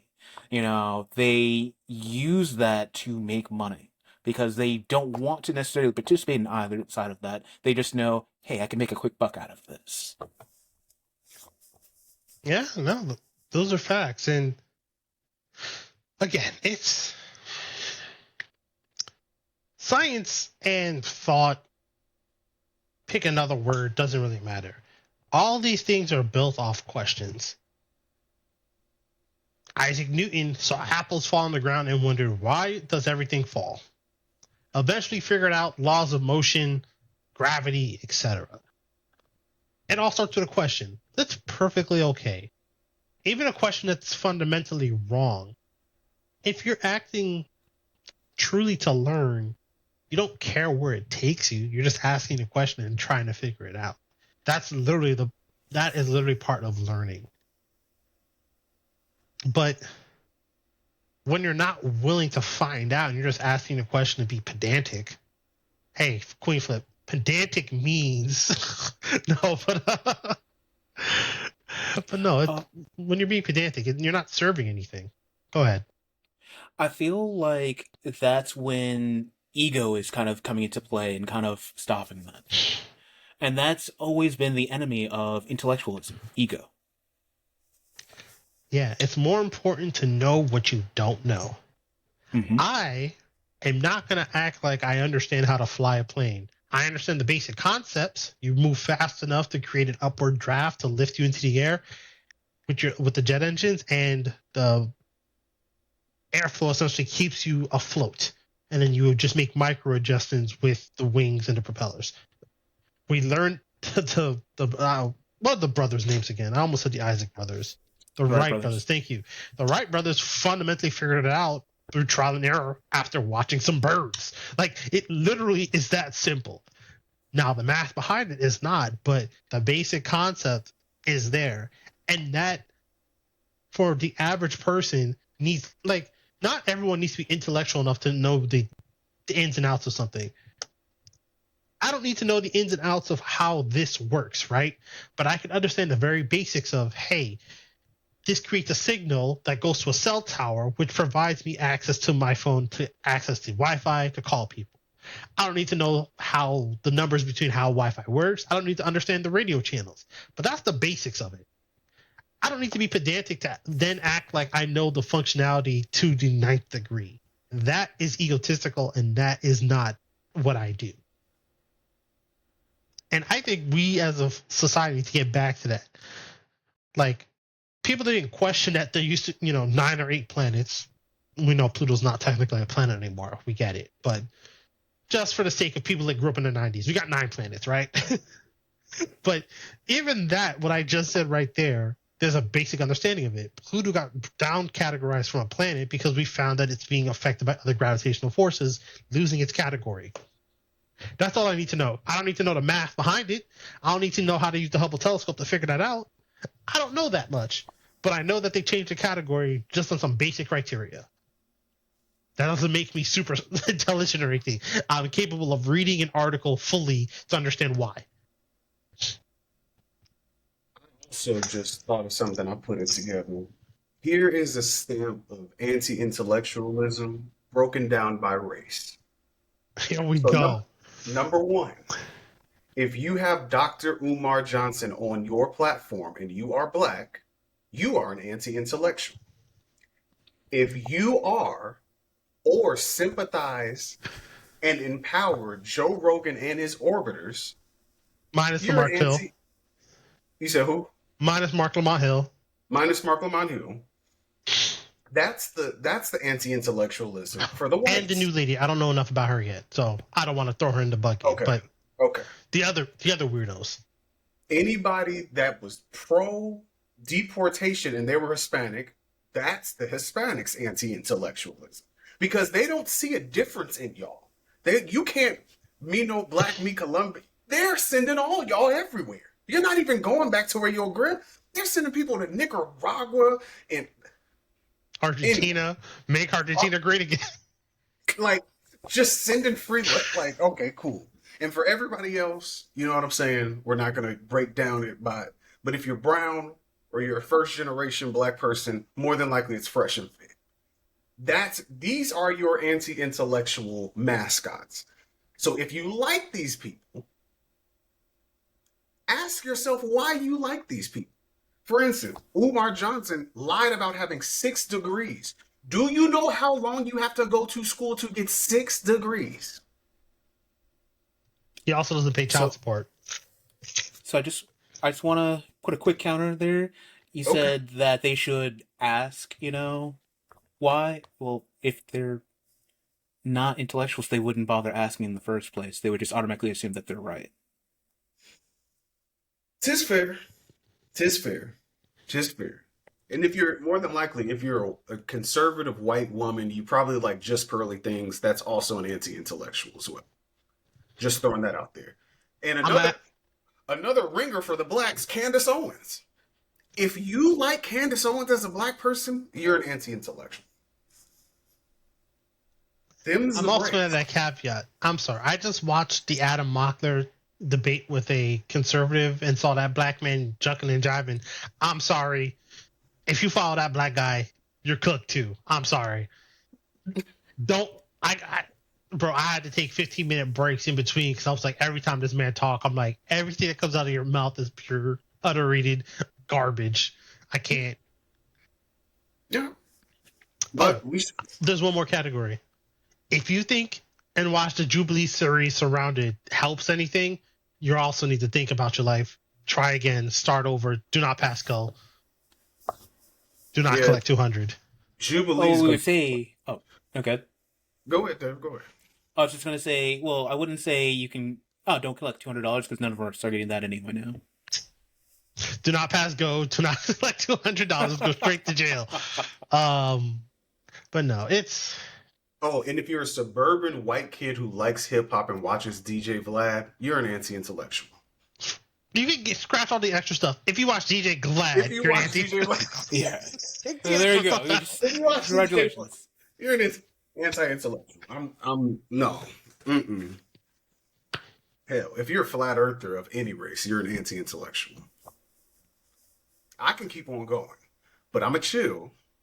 Because all we have to do is send them across the river to the end of the earth and let them fall off. Sorry. He mentioned flat earthers. I had to make the joke. It's either that or go to the freaking rainbow disc thing in the sky or whatever nonsense they talk about. What do they call the canopy? They call it a canopy. The glass dome over the earth. That was written. Also, let me just say this before we wrap up. No. This is the intellectual question. Ready? You ready? Here's the intellectual question. Every time I hear that one, I'm like, who made the glass dome? Mm-hmm. Anytime I've actually been a flat earther and asked them that question, crickets. Because if the earth's always been this way and everything is Bible based, so the earth's been around for 2,000 years. So in the year 2080, who made the glass dome? Government.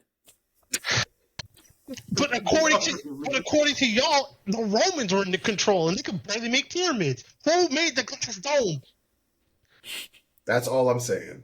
All of this because, again, like you said, that is something that was based out of the Bible, and we know, like, at certain points in history, like the church typically ran countries. Period. Point blank. Like they weren't letting you be like, "Oh, the Earth is a sphere." They were killing people for saying that back in the day. Like that is not hyperbole. You can go and look these people up. But with that being said, that should tell you that the book that you're reading and referencing from wasn't written by the best, the brightest, the most studied. They didn't leave that area. Like y'all, they were in the middle. They didn't leave that area. It's like, I don't even know how to describe it because everything, I would say it's like Minecraft or it's a game, but people build libraries in Minecraft. So people are still searching for intellectualism in a fucking simulator, and y'all are out here like they tried to simulate the Matrix. What you got, David? I saw that thought pop in your brain before you lost it. No, I'm gonna pass on this one. All right. So while he collects himself, before we kind of wrap things up and have our final fun segment of the night, I always like posing a question to, because we've talked about this enough. I'm a Baptist. I've read and studied the Bible. I've actually read the Bible more times than most average Christians have in a lifetime. I've read it 3 times over, fully cover to cover, trying to analyze the Bible. So one question I always like to pose people who like to use some of these Bible talking points, right?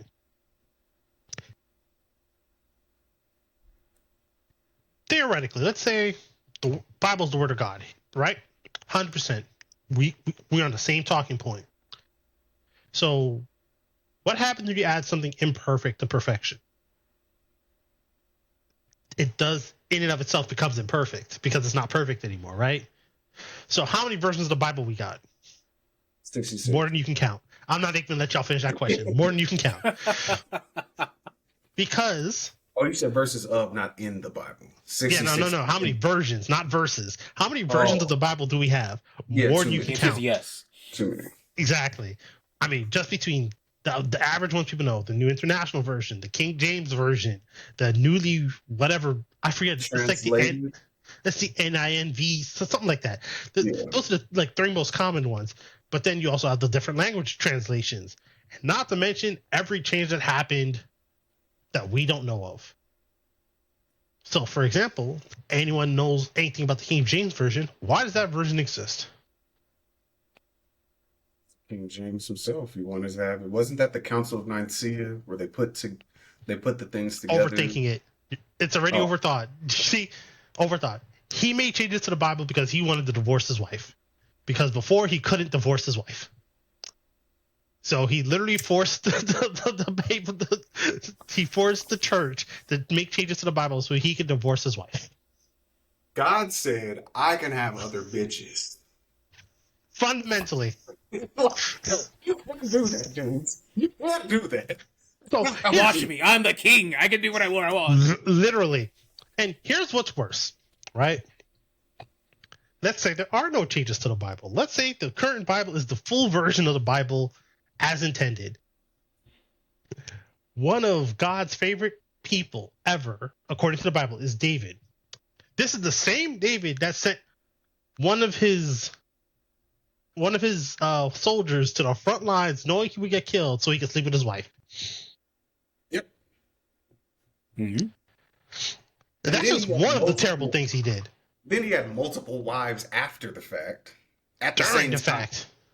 Yeah. So and then, which is always a part that they never tell you when you study David in the church, to where God was like, you did some wrong stuff. I'm gonna punish you. Since you tried to do your stuff in private, I'm gonna make your shame public. I'm gonna stir up trouble in your household. Have your son take up all your wives to the roof, the tallest building in the city, and rape all of them in front of the city. What? This is normal behavior to you? So my point is, fundamentally, like, and again, I'm saying this as a Baptist and I've studied it. Fundamentally, the Bible is in my opinion, is a historical document on morality. It is not a perfect document. It is not a perfect story. It is not this bastion of perfection that radical Christians try to make it to be. The whole point is you should see all these people in the Bible as flawed, probably including God himself. And if you haven't learned that, you haven't read the Bible. No ifs, ands, or buts about it. Not fully. Because this is also the same document that said, hey, if you have a brother and he dies and his wife doesn't have kids, it's your job to go mess around with the wife so that you have the family legacy continue. Mm-hmm. Oh yeah, you weirdo Christians. That's what the whole pedal verse is all about, not abortion, you dumbasses. It means go nut in your brother's wife. I waited an hour and 40 minutes to crack off. You. I'm just saying, if you haven't taken the point to learn, like, forget one verse. If you haven't learned to read a stanza, you haven't studied. And this goes back to intellectualism. Mm-hmm. To truly understand something, you need to understand the before and the after of something all the way through. If you can't do that, you don't know enough about it. No ifs, ands, or buts about it. Mm-hmm. All right. I think that's enough of the terrible stuff for the episode here. Yep. We're just gonna segue that. We're gonna do the Patrick Star. We're gonna take this terrible topic and move it over And put it there. over here. So, on that note, we're gonna wrap up with a nice fictional scenario. And normally we like to do a what if, like this or that, but we're switching it up today. I'm gonna ask everyone a question. If you could take your knowledge about a particular piece of fiction, it can be any piece of fiction, a book, a story, video game, etc., and you could change something about it, what would it be and why? I have a few, but I'll stick with this one because I like the butterfly effect I think it'll make. Um, in X-Men, I would have something that happened as to where if there was an Omega level mutant, like in a populace with other mutants, it would raise the power scale across the board to everyone in that radius. Um, because number one, Storm is a goddess. She's technically not a mutant. And she's an Omega level, she's perceived as an Omega level threat. And we did not see a bunch of African Omega level people, period. Which statistically speaking does not make sense because of how many Omega level people are just in America, in the source material and everything else like that. And Africa's population is massive. And they would have gotten Omega level mutants earlier because again, Africa is the cradle of society. And you have people like Apocalypse and things like that coming from Africa. So you're seeing it from the gate, like Omega level mutants out of Africa. Why don't we see more? Why don't they? Like, for instance, when Storm would have left, that power ceiling would have still been there. Thus, it raises the probability for an Omega level mutant to thus come and then keep that thing going.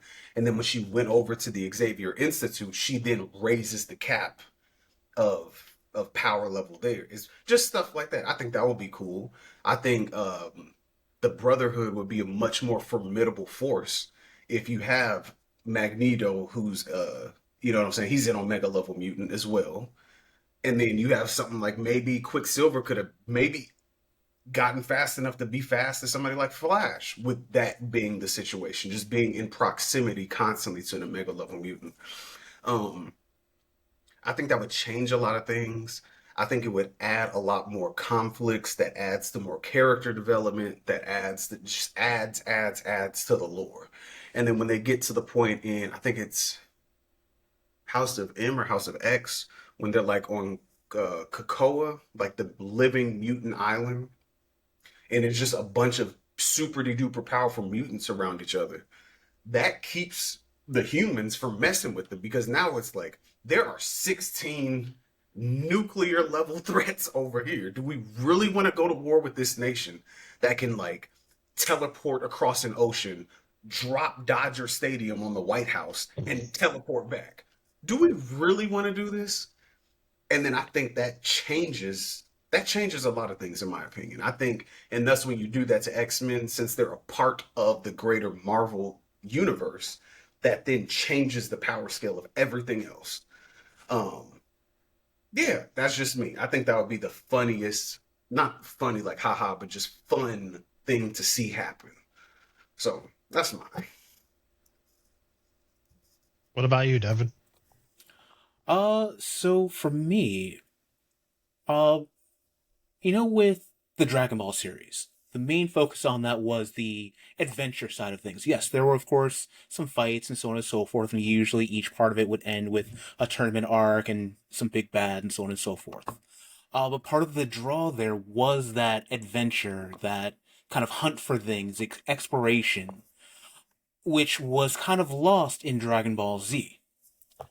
You did see that a little bit with the Frieza arc, in the sense of traveling to Namek. You did get a little taste of that.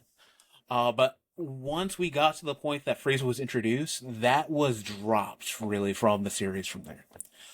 that's what I would have changed moving forward in all those different arcs, is making sure that you still kind of go back to that kind of adventure portion there to make the battles more relevant and make it more kind of like a star on top of the tree, as opposed to just, okay, this is all it's about, and hey, it's just fight after fight after fight.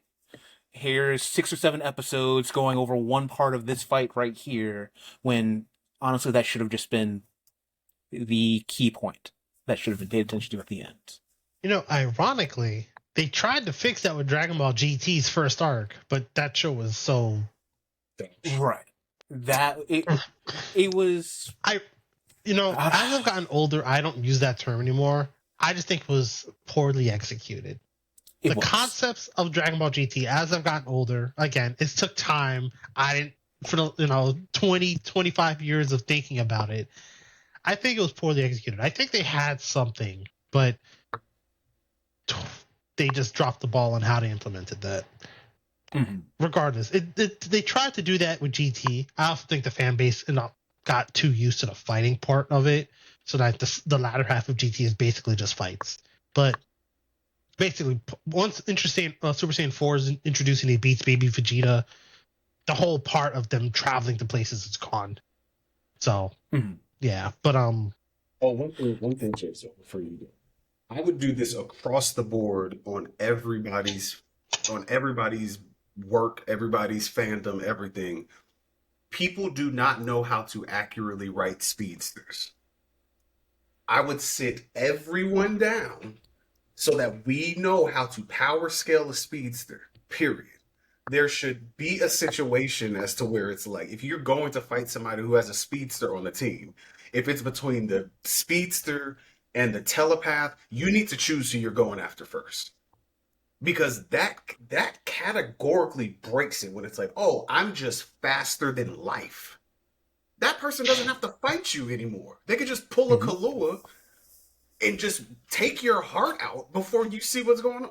Everybody needs to fix their speedsters. It just across the board. It's a fundamental flaw of the concept in and of itself, because if you think about speedsterism, I've actually been rewatching the CW Flash. So many of those YouTube clips, I'm like, let me rewatch this show, right?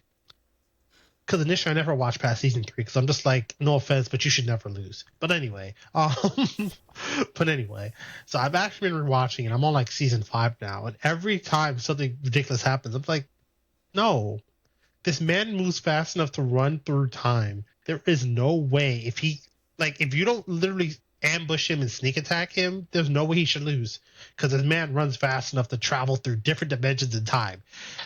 Like, literally, most of my enemies, I would just vibrate through them, like, take all their blood out their body, and they're cooked. Like, no. This is my fundamental issue with the Flash, and why I can't stand that character as a whole. Kid Flash, I don't care. Wally West, any of the Flashes. No. Because the moment you tell me one of them can run through time, I'm just sitting there like, you can move for like Mach 7. No. Get out of here. And with most of those speedsters, they're usually saying like, oh, hey, in order to go that fast, they also have to perceive things that fast and everything, and process all that information just as fast. So even sneaking up on them, that's like you going through slow motion to try to slowly attack them from behind, hoping that they are just completely paying attention to some other thing, and just assuming that's going to work. Like, no. That it just fundamentally doesn't work once you get to those types of speeds. Yeah, it's a bit of a fallacy, but yeah, that's my thing. And again, going back to Dragon Ball Z real quick, my thing is, what I would have loved to see from Dragon Ball Z is that we're not including Super, because Super kind of takes the formula they had and kind of goes forward. But what I thought Dragon Ball Z failed is that every major threat should have been handled by the newer generation of that. So, for example, Goku does the Saiyan Saga. We see Gohan's development. He basically one-taps Raditz, and then Goku and Piccolo kill him.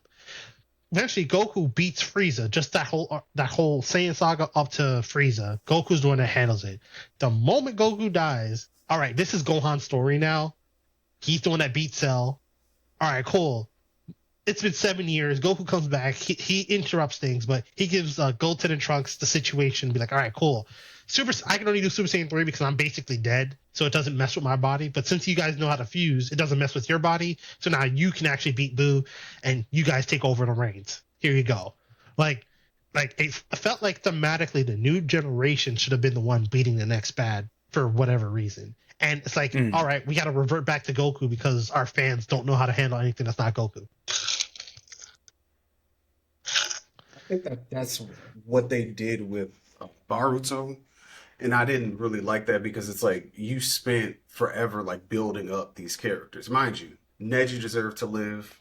I don't care what anybody says. I'll stand by that until I die. But like when you get to Baruto, and it's like they're fighting aliens and shit, and they're like, "Oh, we're gonna we're gonna kill Kurama. We're gonna take away Spoiler Sasuke's." alert.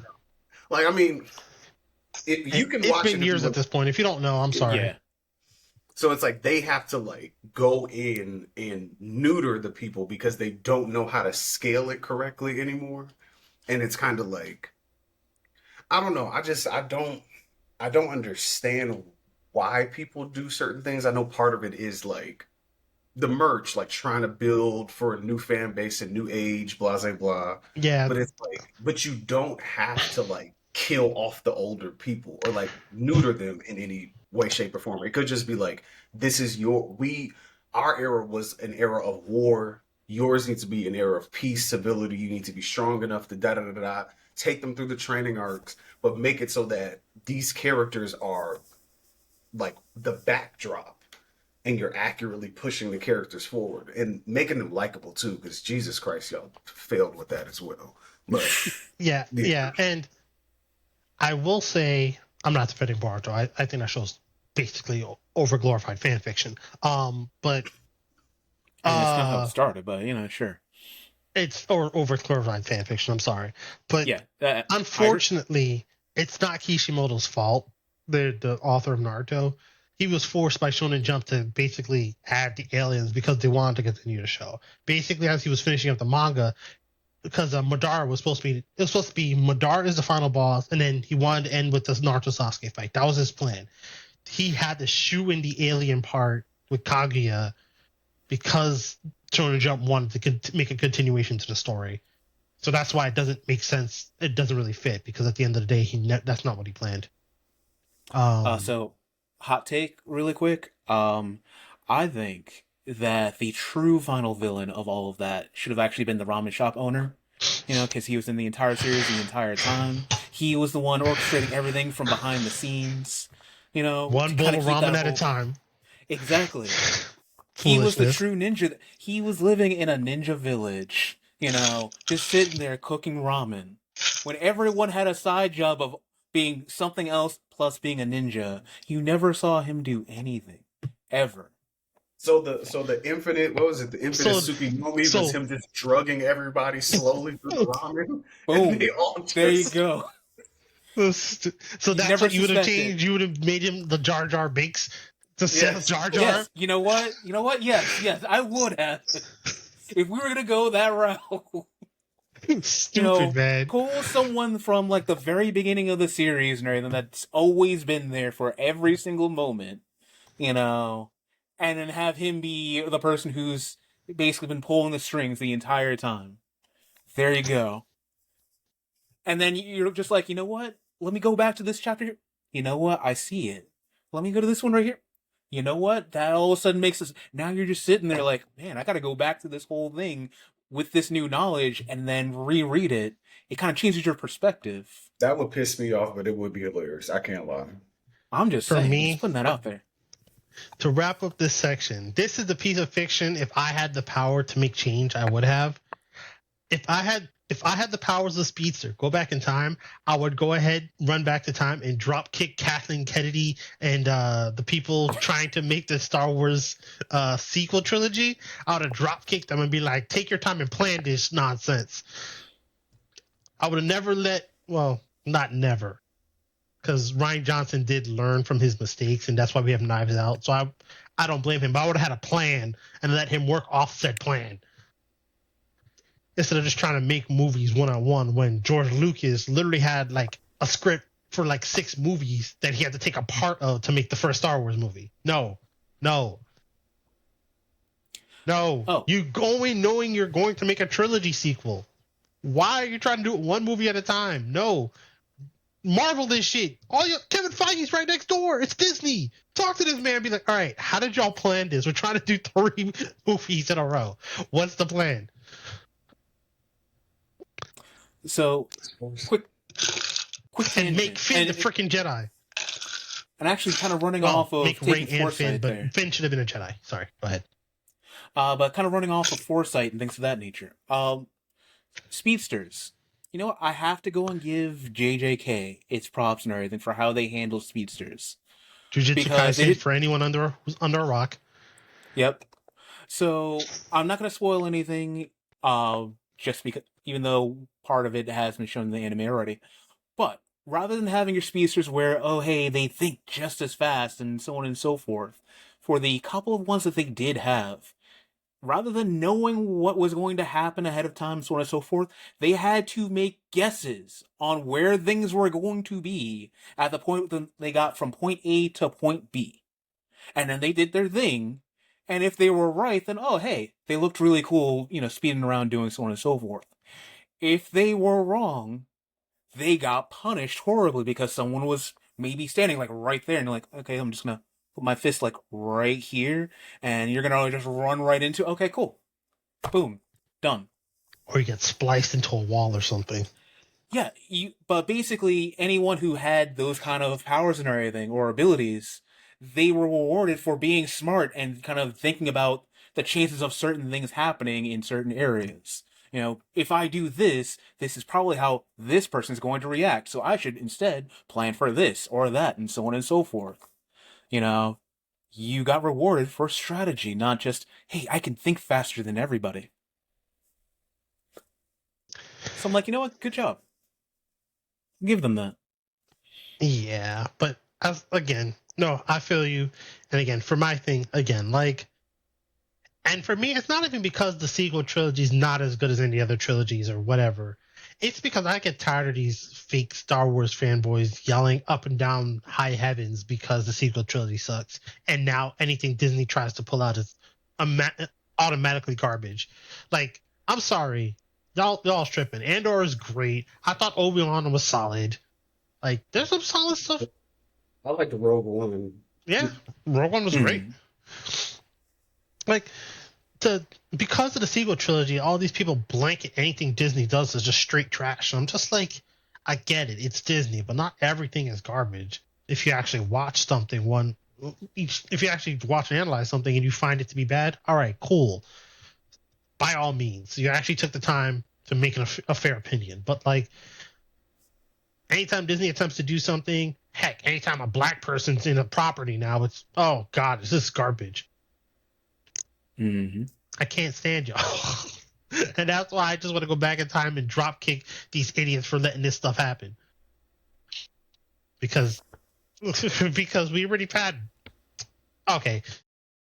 I'm not going to end this on a terrible note, but like, no offense, we're talking about a universe where you can find slug alien mobsters, blue toilet ladies.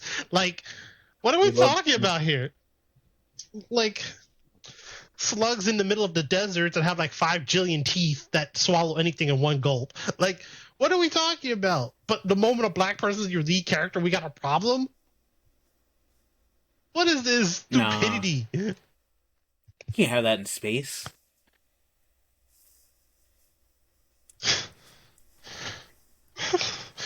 I can't, Dev. I can't. It'll be. I will say, um, to wrap it up on a positive note, I do think that there is a positive side of this administration we're living in light of the rise of anti-intellectualism. Typically, in times of like discomfort, struggle, or strife as a country, great art starts to come out because people start to they need that escapism because reality is so like dreary. Trash. Yeah. So like yeah, I think that that's what will come of this. Now, the responsibility of those that consider themselves or are widely considered to be intellectuals is to honestly engage with this great creativity that we're going to get, pay it its pay it its homage, you know what I'm saying? Dissect it from good faith and appreciate the good things that are good, and let's identify the things that are shit that we can do away with before this next era of enlightenment kind of comes along. So Fair. I agree. And I mean, 2025, as far as like media, has been pretty good. mhm. Whether it's gaming, movies, etc. We've had some bangers this year, so Yeah. here's hoping that the art is good, because one thing for anybody who likes to think critically, just remember, art imitates life. I almost said it backwards. Art imitates life.